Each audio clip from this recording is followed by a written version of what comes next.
मारवी के राष्ट्रीय अध्यक्ष श्री चंद्रशेखर आजाद जी का आगमन हो रहा है। प्रतीक है, जिस दिन आप इसको पढ़ लोगे, जान जाओगे, उस दिन आपको पता लगेगा कि हमारे दिल में क्या बसता है। हम किसी का नुकसान नहीं चाहते, हम सबके लिए काम करना चाहते हैं, लेकिन सबसे ज्यादा उनके लिए काम करना चाहते हैं। जैसे उदाहरण के तौर पे किसी को एक आंख है, वो एक आंख से काम चला लेगा, लेकिन जिसको दोनों आंख नहीं है उसको एक आंख देने की आवश्यकता है। पहले उसके लिए लड़ना चाहिए जिसके पास खाने को कुछ भी नहीं, जिसके पास 10 रोटी बाकी है, उसकी लड़ाई तो तब भी हो जाएगी जब उसकी रोटी खत्म हो जाएगी। जिसका कुछ भी नहीं पहले उसके। आप भी खुद सोचो, एक आदमी पे 10 जोड़ी कपड़े हैं और एक आदमी पे 1 जोड़ी कपड़े भी नहीं, पहले किसकी तरफ देखना चाहिए? न्याय क्या कहता है बताओ? किसकी तरफ देखना चाहिए? जिसमें 1 जोड़ी भी नहीं है, तो पहले हम 1 जोड़ी जिसमें नहीं है, जो सदियों से जुल्म जात के अत्याचार है, इसलिए पहले इनकी लड़ाई हम लोग लड़ने का काम कर रहे हैं, लेकिन इसके विरोध में नहीं है। इसलिए मैं आपसे जानना चाहता हूं कि मेरे जाने के बाद वो पैसे वाले लोग आएंगे, उनके पास बड़ी बड़ी गाड़ियां हैं, बड़े बड़े करकरारे नोट हैं, क्या आपका वोट उनके नोटों में तो नहीं बिक जाएगा? नहीं। दोनों हाथ उठा के बताओ, क्या बाबा साहब के अधिकार को बेच तो नहीं दोगे मेरे लोगों? मैं मानता हूं कि जैसा मैंने कहा कि हम मर तो सकते हैं लेकिन झुक नहीं सकते, इस बात को मैं मानता हूं। अच्छा, मेरी ताकत क्या आपके अलावा? ये बताओ मेरे पास क्या? मेरे पास तो कोई डाली अंबानी नहीं, मेरी तो ताकत आप ही। मैं आपसे ही कहता हूं हमेशा, मैंने लोकसभा में कोई बटन दबाएगा, बटन दबाएगा, बटन दबाएगा, बटन दबाएगा, बटन दबाएगा, और केतली का बटन दबाएगा तो दिल्ली वालों तक करंट लगेगा। मेरी बात को एक विधायक से न किसी की सरकार बनेगी, न किसी की सरकार गिरेगी, लेकिन भोपाल में आपकी आवाज बनकर खड़ी हो जाएगी। अगर आपकी तरफ आग उठेगी तो भोपाल में मुख्यमंत्री से कुर्ता पकड़ के बात होगी। इस बात का मुझे भरोसा है, इस बात का मुझे विश्वास है। मैंने कहा बताओ मदद करोगे नहीं करोगे? बताओ, ऐसे खड़े हो जाओ अपनी जगह पे, मुट्ठी तान लो मेरे लोगों, आवाज दो, आवाज दो, बटन दबाएगा, बटन दबाएगा, बटन दबाएगा। 30 तारीख का दिन होगा और बेहतरीन चुनाव चिन्ह होगा। 30 तारीख का दिन होगा, 30 तारीख का दिन होगा। आखिरी बात, फोन है ना आपके पास? निकालो जरूर फोन। ले लिया आजकल तो ब्लॉग में भी डाल दूंगा। मुझे मिल जाती, सेल्फी ले ली, हमने कहा बदल तो रहा है। देखो, इस फोन में कम से कम 100-200 नंबर होंगे, है या नहीं है? 1 घंटा रोज बैठना, कोई रिश्तेदार बाकी रह जाए, कोई रिश्तेदार दतिया में रहने वाला बाकी ना। अच्छा सुनो, मुख्यमंत्री जी की सभा कैसे हो रही है पता है आपको?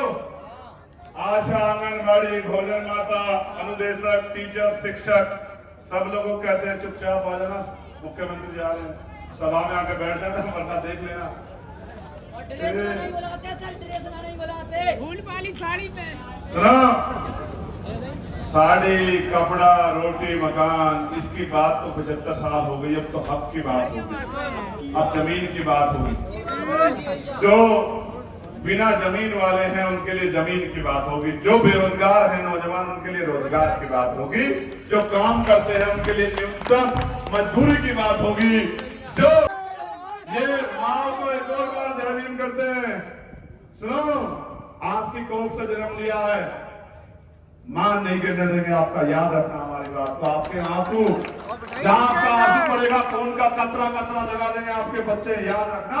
वो दिन दूर हुए कि आपकी तरफ आंख उठा के कोई बैठ जाता था, अब वो जुल्म नहीं होगा। मेरी बात को याद रखना, व्यक्ति कोई भी हो, कितना ताकतवर हो, और गुंडे का हिसाब करेंगे। मेरी बात को आप याद, हम आपके लिए जान दे देंगे, याद रखना मेरी बात को। मैं नेता बाद में हूँ, पहले आपका सिपाही हूँ। जान की बाजी लगा दूंगा, खून का कतरा कतरा लगा दूंगा। पुरुषों की परवाह होती तो मंत्री बन के बैठा होगा। आपके बीच में इसलिए खड़ा हूं कि जान की परवाह नहीं है, आपके सम्मान की परवाह है, महापुरुषों के सपने को पूरा करना। बहुत बहुत धन्यवाद।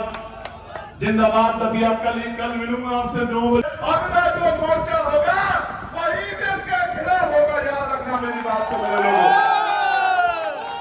अगला जो मोर्चा होगा वो इस भ्रष्ट मीडिया के खिलाफ होगा, जो इस सत्ता को बचाने का काम करती है, मुद्दों को डाइवर्ट करने का काम करती है। मैं ऐलान करके कह रहा हूं, नौजवानों की शक्ति पे कह रहा हूं, इस ईवीएम का भी इलाज करेंगे और इस सरकारी मीडिया का भी इलाज करेंगे, जो लोगों के मुद्दों पे आवाज नहीं उठाता, सरकार को बचाने का काम करता। प्यारे साथियों, मैं चाहता हूं कक्षा 1 से लेके और पीएचडी की पढ़ाई गरीब बच्चों के लिए मुफ्त होनी चाहिए और क्वालिटी एजुकेशन मिलनी चाहिए हर व्यक्ति को। हम उसको इतना काबिल बना दे कि वो आपकी नौकरी का मोहताज ना रहे। उसको 2000 रुपए की नहीं, उसको अच्छी शिक्षा की जरूरत है। जब अच्छी शिक्षा प्राप्त करेगा तो 50,000 रुपए का काम करेगा, आपके आगे हाथ नहीं फैलाएगा। मेरे लोगों, ये करना चाहिए। इस देश को जरूरत है कि स्वास्थ्य व्यवस्था ऐसी हो कि किसी गरीब की जान पैसे की कमी के कारण, इलाज न मिलने के कारण नहीं जानी चाहिए। मैंने अपने पिता की लाश को अपने हाथों में उठाया था 2013 में, तब से लड़ रहा हूं। 13 साल हो गए कि गरीबों के जीवन को सुरक्षित होने का अधिकार मिलना चाहिए। अमीर ले जाएगा अपने पिता को, अपनी बहन को, माँ को, बेटी को। मैं सबकी जान की परवाह करता हूँ। जहां नहीं होगा इलाज तो वो ले जाएगा एम्स में, वहां नहीं होगा तो ले जाएगा बैंक में नहीं होगा फोर्टिज में ले जाएगा, जहां नहीं होगा तो दुनिया के किसी कोने में ले जाएगा। आप कहां ले जाओगे बताओ? आपके पास कौन सा अधिकार है? सोचो, अगर आपका पेशेंट गंभीर बीमार है और उसकी दवाई 20 लाख रुपए की, आपने पैसे नहीं तो क्या करोगे? यही इंतजार करोगे कब मर जाए? क्या हमारे गरीबों की जिंदगी का कोई मोल नहीं है इस देश में? मौत है, लेकिन सरकारों को परवाह नहीं है। अंतिम व्यक्ति भी जिम्मेदार है, हकदार है, वो भी टैक्स देता है। इसलिए इस देश में व्यवस्था परिवर्तन की जरूरत है। नौजवानों के सेंटर लगते हैं। मानो नौजवानों के लिए कह रहा हूं, 10,000 पदों पे भर्ती आई किसी विभाग में मध्य प्रदेश में। बेरोजगारी कितनी है? करोड़ों में। 50 लाख बच्चों ने फॉर्म भरा। कितने बच्चों ने? 50 लाख। नौकरी कितनों को मिलेगी? 10,000 को। 49,90,000 का पैसा क्यों ले रहे हो? वापस करो। ये बेरोजगार लोग हैं। सोचो, एक फॉर्म पे 500 रुपए लिए आपने, तो 49,90,000 बच्चों का पैसा तुमने क्यों रख लिया भाई? वो नौजवान है, बेरोजगार है, उसको रोजगार की वजह से फॉर्म भर रहा है और आप उसको लूटने का काम कर रहे हो, जो उसकी जेब में उसको खसोटने का काम कर रहे हो। चुनाव में भी तो आप जमानत जब्त रखते हो ना, लेकिन यहां तो आप नौजवानों का सारा पैसा रख लेते हो। आ जाएगा। अब परम पूज्य बाबा साहब अम्बेडकर की शरण में चलने की आवश्यकता है। मैं उठा, भयंकर बारिश पड़ रही थी और मैं जाके पार्लियामेंट में जो बाबा साहब अम्बेडकर की स्टैचू लगी है उसके नीचे जाकर बैठ गया। सारे अधिकारी इकट्ठे हो गए। स्पीकर साहब का फोन आया कि भाई क्यों बैठ रहे हो, बारिश हो रही है, तबियत खराब हो जाएगी। मैंने कहा मेरी तबियत तो खराब हो गई, अब इस संवेदनहीन सरकार की तबियत ठीक करने का समय आ गया है कि उन्होंने लाठी चलाई है, उसको जवाब देना। तो मुझसे कहा कि आप उधर छत के नीचे चले जाओ। मैंने कहा नहीं, छत के नीचे वो जाएगा जिसको अपने भाइयों बहनों का दर्द नहीं होगा। मेरे भाई बहन वहां लाठियां खा के उनके सर फटे हुए खून से सरोकार है, वो जमीन पे लेटे खुले आसमान में, मैं किस मुंह से जो है वहां बैठ जाऊं? मैं इनके दर्द को समझता हूं। मैंने वादा किया था पूरी रात भाइयों बहन पूरी रात बारिश होती रही, मैं छतरी लेकर बैठा रहा। जितनी चादर बिछा रखी थी वो चादर भी भीगती रही, कपड़े भी भीगते रहे, हौसला नहीं कम हुआ। पूरी रात बीत गई, सूरज निकल आया, मैं आपके हौसले पर डटा रहा, इस बात के साथ कि मेरे लोगों मेरे ऊपर भरोसा है, उनके भरोसे में पुख्ता रहना है। आज सरकार को बताना है कि उनका मुकाबला बाबा साहब अम्बेडकर के बच्चे से है, वो झुकने वाला नहीं किसी भी कीमत पर। सुबह हो गई, सारे अधिकारी आ गए, सारे जो है अधिकारियों ने बात की। अध्यक्ष जी ने कहा कि बहुजन समाज की आवाज है, ये दिखावा करने वाला नहीं है। तो मुझसे कहा कि बताओ क्या चाहते हो? मैंने कहा पहले सबसे पहले धर्मेंद्र प्रधान का इस्तीफा होगा, उसके बाद आपसे बात। फिर मैंने 23 तारीख को ऐलान किया कि पूरे देश में ज्ञापन होगा पूरे देश में आंदोलन होगा। मैं खुद लखनऊ पहुंचा और कल जब आंदोलन हो रहा था मैं अपनी बात रखा, उसी बीच में एक पत्रकार दौड़ा आया और बहुत जोर से बुझा कह रहा कि भैया हो गया। और मैंने सोचा पता नहीं क्या हो गया, पता नहीं क्या हो गया। मैंने कहा सोचा नहीं क्या, तो मेरे पास आ कहा भैया आपकी आंदोलन की ताकत से सरकार छूट गई, धर्मेंद्र प्रधान ने इस्तीफा दे दिया। क्या है साथियों, बात धर्मेंद्र प्रधान के इस्तीफे की नहीं थी। धर्मेंद्र प्रधान को तो नैतिकता के आधार में इस्तीफा देना था क्योंकि 20 बच्चों की जान गई थी। लेकिन सवाल यह है इन पढ़े लिखे नौजवानों को रोजगार क्यों नहीं मिल रहा? जा रहा था 12 तारीख को समर्थन दिया, 15 तारीख को मैं वहां गया और 15 तारीख को ऐलान किया कि जिस दिन 20 तारीख को आएंगे जंतर मंतर से लेके और संसद तक नौजवान ही नौजवान दिखाई देगा और उसको 20 तारीख को पूरा भी करने का काम। और पूरा नहीं किया मेरे लोगों। जिस समय सरकार के सामने में पुलिस ने लाठी उठाई, एक तरफ मेरे नौजवान भाई बहन, दूसरी तरफ पुलिस पैरामिलिट्री फोर्स और बीच में चंद्रशेखर आजाद कहा अगर लाठी चलेगी तो पहले चंद्रशेखर आजाद से मुकाबला होगा, उसके बाद लाठी दल की तरफ हो जाएगी। और पता कर लेना जो बच्चे यहां से गए हों, जितने एमपी जितने नेता जो कहते हैं मसीहा है, सारे बिलों में घुस के बैठ गए। अकेला चंद्रशेखर आजाद सीना तान के खड़ा था। पुलिस के बीच में इधर गोलियां चल रही थी, टीयर गैस चल रहे थे, इधर लाठियां चल रही थी, इधर पैलेट गन चल रही थी। यहाँ वो डरेगा जो राजकाज चाहता है, जनता को डराने वाला कोई नहीं। अगर कोई जनता को डराएगा तो दतिया के लोगों मेरी बात को कान खोल के सुन लो। आपके और उस ताकतवर सामंती के बीच में चंद्रशेखर आजाद और दामोदर यादव खड़े हैं। मेरी बात को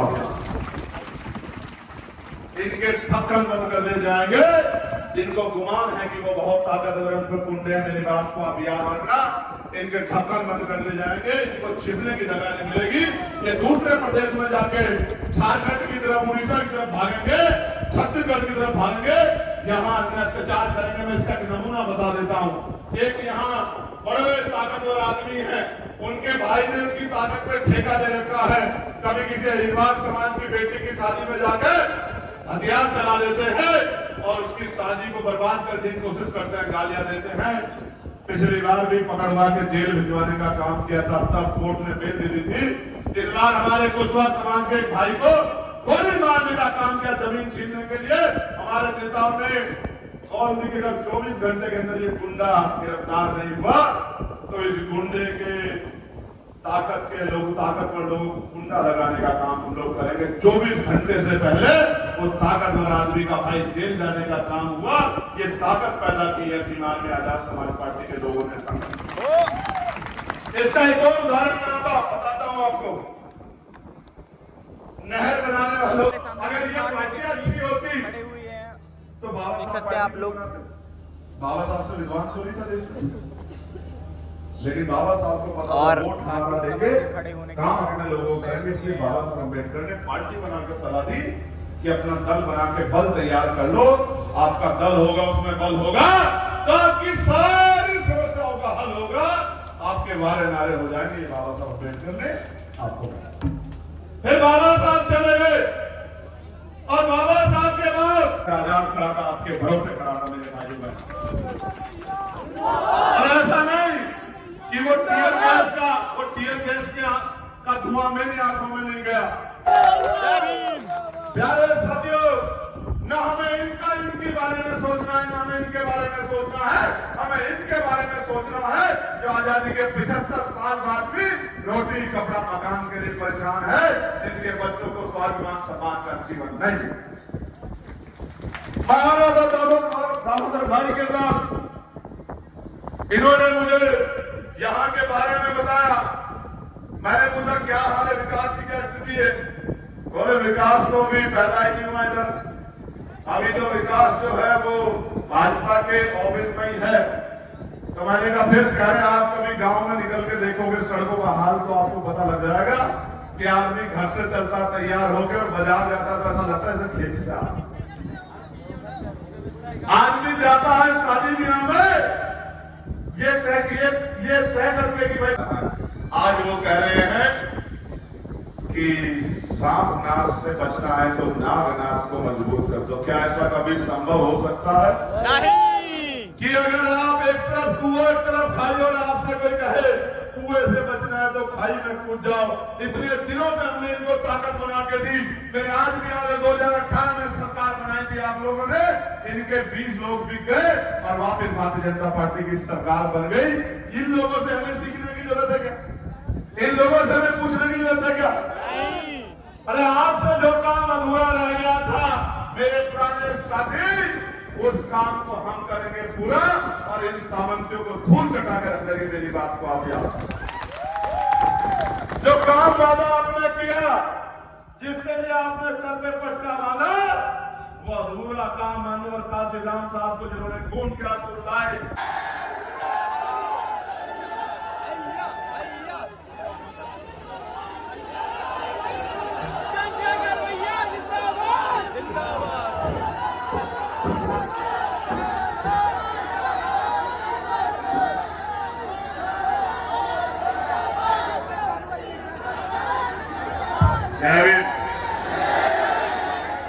शांत हो जाओ। मैं आपके जोश के लिए धन्यवाद करूंगा। मुझे मालूम है, रास्ते में मैं बता रहा था भाई को कि ये क्षेत्र दिखने में अच्छा है लेकिन पानी से बन जाए है परेशान। इसलिए हर हाल में नहर बनाने का काम तो हम करेंगे सो करेंगे इस क्षेत्र के लिए, लेकिन दूसरा बड़ा काम और भी करने हैं। अब एक काम तो यही करना है, ग्वालियर हाई कोर्ट में आज तक बाबा साहब की मूर्ति नहीं लगी। क्यों नहीं लगी? क्यों नहीं लगी? और मैंने देखा मुख्य विपक्षी पार्टी के लोग आजकल नीली तौलिया डाल रहे हैं, नीली तौलिया डाल रहे हैं और क्या कह रहे हैं? बोले ये केटली में तो चाय दूसरे की है। कोई कह रहा था ऐसा? ए नादान लोगों, छोड़ दो नाम, छोड़ दो, इस लायक नाम नहीं है कि हम इस मंच से ले। लेकिन एक बात सुन लो मेरे भाइयों, दामोदर यादव जब बाबा साहब की स्टेच्यू नहीं लग रही थी ग्वालियर हाई कोर्ट में तो कहां गए? राज सिंह बौद्ध और मकरंद बौद्ध। कौन लड़ रहा था लड़ाई?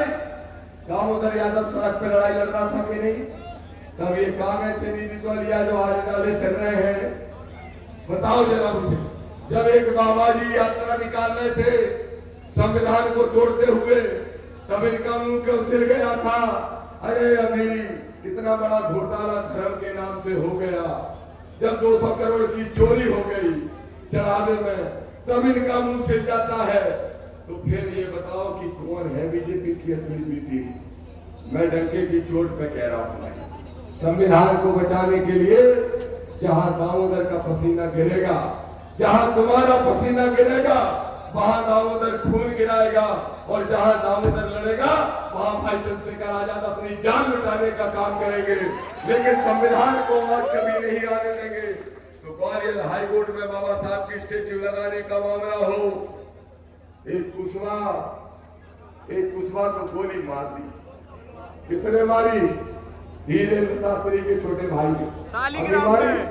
अभी मारी गोली, और गोली मारी किस बात पे? जमीन कब्जा करना है। धर्म के नाम से, चढ़ावा के नाम से पिछड़े वर्ग के लोग तुमसे चढ़ावा लेके 200 करोड़ की चोरी लेकर के चंपतलाल चंपत हो जाते हैं और तुम फिर भी कहते हो कि धर्म के नाम पे। अरे धर्म से ज्यादा कर्म का ध्यान रखो और संविधानवादी सोच को मजबूत करो। बस मैं आखिरी में एक बात पूछ के अपनी बात खत्म करता हूँ, लंबी हो रही है। मुझे अध्यक्ष जी को विस्तार से आप सबको सुनना है। एक बात बताओ, 2-3 नारे लगा दो। एक तो कहे बाकी साहब केटली नहीं लाएगा, अरे गाड़ी में रखी, कोई बात नहीं। दिल में है केटली? दिल में है? कितने लोगों के दिल में है केटली? बताओ। दिल में है? दिल में है? भाई चंद्रशेखर आजाद जी से कितने लोग प्यार करते हो? बताओ।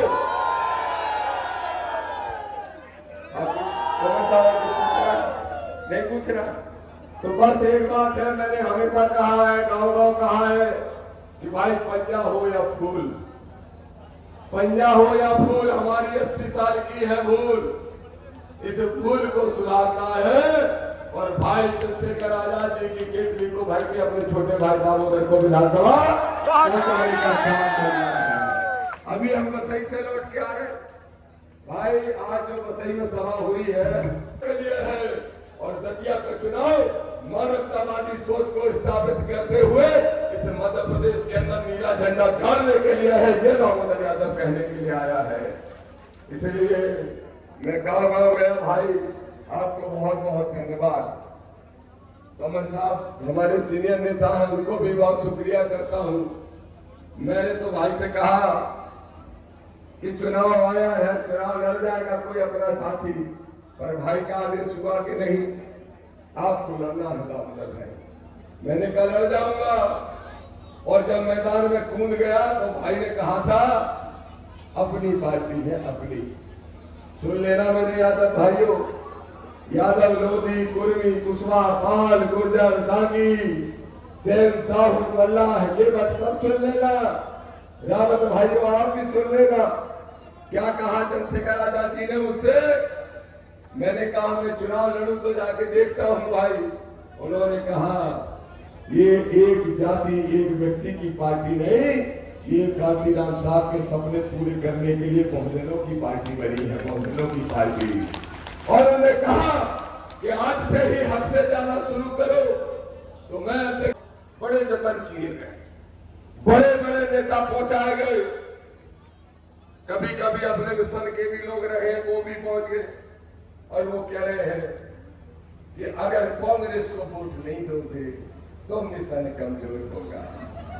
क्या कह रहे? कांग्रेस को वोट नहीं दोगे तो मिशन कमजोर होगा। इसलिए मैं आया हूं। मैं किसी का नाम नहीं लेता, बहुत सम्मान करता हूं मिश्रजी सभी साथियों का, लेकिन ईमान से कहता हूं अगर वास्तव में मानवर साहब कांसीराम को मानते हो तो सामंत शाही पार्टी को लात लगाओ और आ जाओ इस नीले झंडे के नीचे। इसके अलावा तुम्हारा कोई किसी का ठिकाना नहीं है। और यादव भाइयों आप भी सुन लो, क्या कह रहे थे? बोले दामोदर यादव जीतेगा तो अकेले काम कैसे करा पाएगा। दामोदर यादव कह रहा है थोड़ी सी बात बदतमीजी की हो जाती है, लेकिन थोड़ी सी बात करना जरूरी है। मैं तो एक बात जानता हूं, हमारे भाई तो बड़ी संवैधानिक भाषा बोलते, मैं भी बोलने लगा उनको देख देख के। लेकिन एक बात जरूर कह रहा हूं, उदगुआ में कहा गया कि नहर नहीं है, हम नहर बनवा देंगे। कहा गया ना अभी कल परसों। भैया 2003 से किसकी सरकार है? कितनी साल हो गई? कितनी? 23 साल में 123 मीटर की नहर बन पाई क्या? नहीं बन पाई। अब दामोदर यादव कह रहा है तुम बना दो एमएलए, कोई बना रहे मुख्यमंत्री, मुझे परवाह नहीं, लेकिन अगर नहर नहीं बनाएगा तो या तो मैं उसका कुर्ता फाड़ दूंगा ना अपना कुर्ता फड़वाने का काम करूंगा। है लड़ने की ताकत, है हिम्मत, है जज्बा, है शिद्दत, और काम कराने के लिए सरकारों से ज्यादा शिद्दत की जरूरत होती है। सरकारें तो उनकी भी है जिनने कभी कहा कि डंके की चोट पर देंगे आरक्षण, और क्या कहा लोगों ने? बोले फलाने यादव जाओ जाके भैंस चराओ, ये नारा लगाया। ये पिछड़े वर्ग के मुख्यमंत्री हैं, हैसियत देखो। पिछड़े वर्ग की मुख्यमंत्री किस पार्टी में क्या हैसियत बना के रखते हैं लोग। इनके पहले सिंगरौली तक लगभग 80 सीटें ऐसी हैं जहां सिर्फ और सिर्फ आजाद समाज पार्टी 2028 में दिखाई देगी, कोई दूसरा दिखाई नहीं देगा। इसलिए तय करो मेरे भाइयों, बताओ मेरे भाइयों, सोचो। मैंने ना अध्यक्ष जी से पूछा ना बताया, कुछ बातें मैं अपने मन से कर लेता हूं और मन की बात बता रहा हूं, उनके मन की नहीं जो मन पे बोलते हैं, अपने किसान के मन की बात, पिछड़ों के मन की बात, नौजवानों के मन की बात, इन माता बहनों के मन की बात, और सबके मन में है भाई, आप मानो चाहे ना मानो, कि हमें इस देश में जो आज तक नहीं हुआ वो करके दिखाना है। और दलित के बेटे के रूप में इस देश में प्रधानमंत्री की कुर्सी पर भाई चंद्रशेखर आजाद को बिठाने का काम करना है। और ये काम अकेले उत्तर प्रदेश से नहीं हो सकता। कैसे करेगा अकेला उत्तर प्रदेश? बजा रहे हो तालियां। रोटी वोटी खा के आए हो कि नहीं? हेलो करके आए। इधर इधर इधर सब लोग कलेव करके आए। क्या दूध में ही खा के आए कि सब्जी रोटी? दाल रोटी दूध में ही। चलो ठीक। गाइस अभी हम निकल चुके हैं चंद्रशेखर आजाद जी को लेने के लिए झांसी, और हमारे सामने बैठे हुए हैं राजा भैया। राजा भैया कैसा लग रहा है आपको यहाँ पे आकर? जय भीम साथियों, हमें बहुत ही अच्छा लग रहा है और हम बड़े भाई चंद्रशेखर आजाद जी को झांसी से रिसीव करने के लिए जा रहे हैं। आप सभी से मैं निवेदन करता हूँ ज़्यादा से ज़्यादा संख्या में झांसी आकर बड़े भाई को रिसीव करने पहुँचे और अपने बड़े भाई का मनोबल बढ़ाने का काम करें। तो मिलते हैं अगले ब्लॉग में। मैं आपको तरह तरह की अपडेट्स देता रहूँगा ब्लॉग में।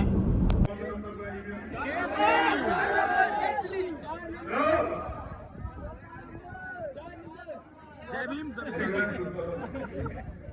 आज हमारे बीच में माननीय राष्ट्रपति 4 नंबर पे स्पीच दे रहे हैं, और जैसे जैसे आप बटन दबाओगे वैसे नगीना की तरफ नीला हो जाएगा और 1 नंबर पे आ जाएगा 3 तारीख होगी। क्या यूनिवर्सिटी नहीं है वहाँ यूनिवर्सिटी बनाने की बात होगी, क्या पक्की सड़कें नहीं है वहाँ पक्की सड़कें बनाने की बात होगी।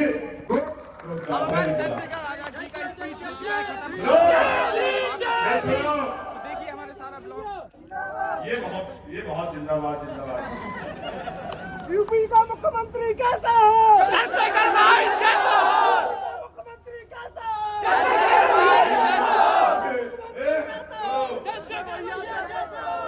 जीत लो यूपी में तो इधर से हवा चल जाएगी मध्य प्रदेश। मध्य प्रदेश यानी के बाबा साहब की जन्मस्थली, समझे नहीं समझे? बाबा साहब की हवा यहाँ से चलेगी और उत्तर प्रदेश के रास्ते उत्तराखंड में जाएगी जहाँ केतन को मार दिया था कीले ठोक के। याद है नहीं याद है? और आपने देखा बैरिकेडिंग लगा दिए, लेकिन आपका भाई रुका नहीं। आंधी तूफान आया और चलता गया। फिर दतिया को बताना है। अच्छा समीकरण देखो कैसे फेवर में है। एक तो आप खड़े हो नीला पटका पहन के जिसका कोई मुकाबला नहीं कर सकता। फिर दामोदर भाई और उनकी पूरी टीम लगी है किसानों की। फिर हमारे अनिल भाई से लेके अतल भाई से लेके रामप्रीत भाई से लेके तमाम हमारे गुजर समाज की टीम लगी है। फिर हमारे लोधी जी जो है सुरेश लोधी जी, अमित लोधी जी और तमाम हमारे साथी जितेंद्र लोधी जी, वो लोधी समाज में लगे हुए हैं। फिर हमारे कुछ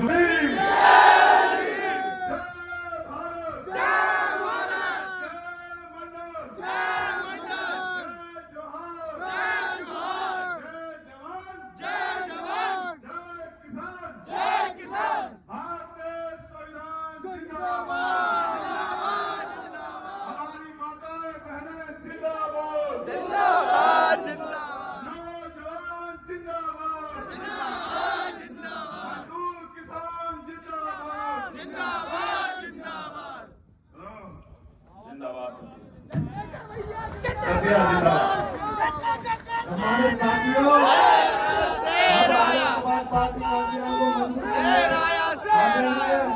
हमारे लोकप्रिय प्रत्याशी दामोदर यादव मंडल जी को अनिल गाइस अभी हम मिल चुके हैं चंद्रशेखर आजाद जी से, और हमारे साथ में आया था हमारे संजय भाई। कैसा लगा आपको मिलकर के? बहुत ही अच्छा लगा। तो अभी हम दामोदर यादव जी के बंगले पे, आप देख सकते हैं नेम प्लेट, लेकिन यहाँ पे तो गेट लगा हुआ है, बट सामने हमारे देख सकते हैं फॉर्च्यूनर भी रखी हुई है, और काफ़ी अच्छा लगा हमें इनसे मिल करके। और अभी हम दामोदर यादव जी से दोबारा मिल चुके हैं, क्योंकि वो चंद्रशेखर आजाद जी से भी मिल चुके हैं हम लोग, और काफ़ी अच्छा लगता है हमें बार बार यहाँ पर आने में। और देख सकते हैं कितने सारे लोग खड़े हुए हैं यहाँ पर। हमारे दामोदर यादव जी का पेज चलाते हैं और काफ़ी अच्छी वीडियोस और क्लिक्स लेते हैं, और हम मिलेंगे भैया के साथ कल, क्योंकि कल बनाएंगे हम भैया के साथ ब्लॉग्स। और हमारे ऋषभ भैया भी खड़े हुए हैं, अजय भैया भी खड़े हुए हैं, जो कि लाइव टेलीकास्ट दिखा रहे थे हम लोगों को दामोदर यादव जी की वीडियोस।